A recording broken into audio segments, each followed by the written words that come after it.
Hello mga mahal, good evening. So for today's video, magluluto tayo ng pork buto-buto na sinigang. So meron tayong garlic, ginger, onion, and tomato, okra, chili na green, and eggplant. Meron tayong talbos ng kangkong. So mag-start na tayo. Ayan, lagyan natin ng mantika. Kung ayaw nyo naman ng igigisa po, pwede nyo lagyan ng, irerekta nyo na lang, lagyan ng tubig, tapos lagyan mo siya ng sangkap niya. Sibuyas, kamatis, tapos yung ginger. Ako kasi mas bet ko ang ginigisa kasi mas malasa siya.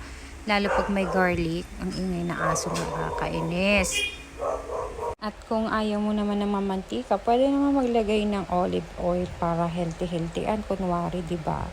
So, yan, nilagay ko na yung kamatis. Tapos, stir lang.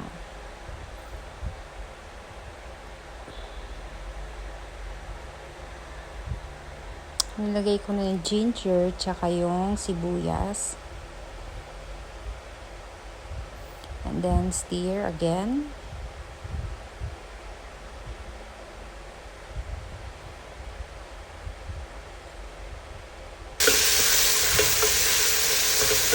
Ayan, okay na yung ating kamatis.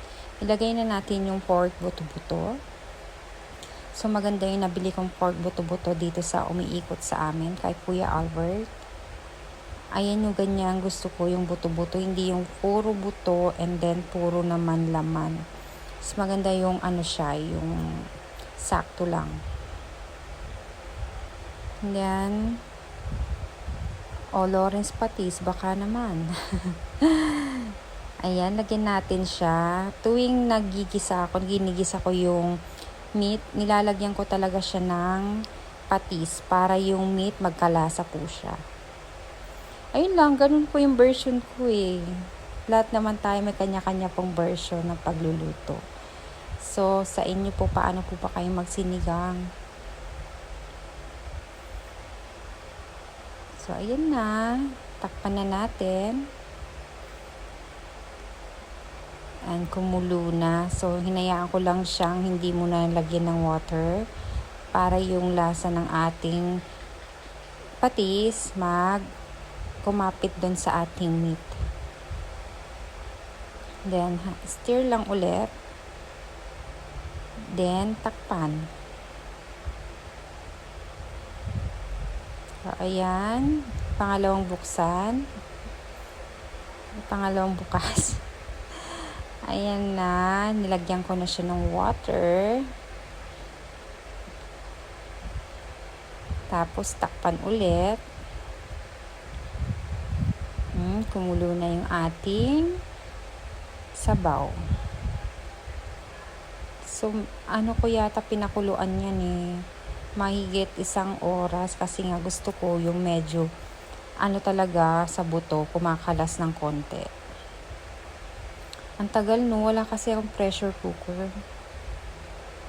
So, next time, pagka nakalabas, bibili ako ng pressure cooker para mas madali ang ating pagluluto. So, ayan na. Malambot na yung ating meat. So, nilagay ko na yung okra, chili na green, and then yung eggplant. Ang ganyan tignan. And then, inalagay ko na ang magic sarap. Ay, bakit napunta si magic sarap? Baka naman. Si Nor sinigang mix. Yung powder. Paano napunta si magic sarap? My goodness. So, ayan, nilalagay ko na yung kangkong. Paluto na rin po yan kasi syempre saglit lang po maluto yung yung dahon kasi baka malustay. Malusak. So, ayan na. Ayan na, konti na lang, luto na yan. Tapos, ang sarap magpatis, yung may kalamansi at sili. Tapos, patis. Ang sarap. So, takpan muli. So, ayan na siya. Finally, naluto na.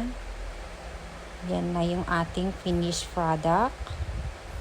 So, sinigang tayo ngayong gabi, mga mahal. Anong ulam nyo po ngayong gabi ng Monday?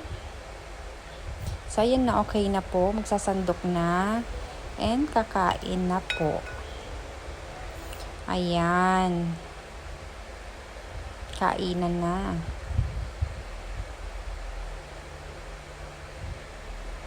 Oh, let's see. Ayan na. Sarap ng sabaw. Try nyo din guys. Igisa-gisa. Malasa siya. So, yun lang po guys. Salamat po sa panunood. Kahit po mahaba. Thank you for watching po. So, God bless po.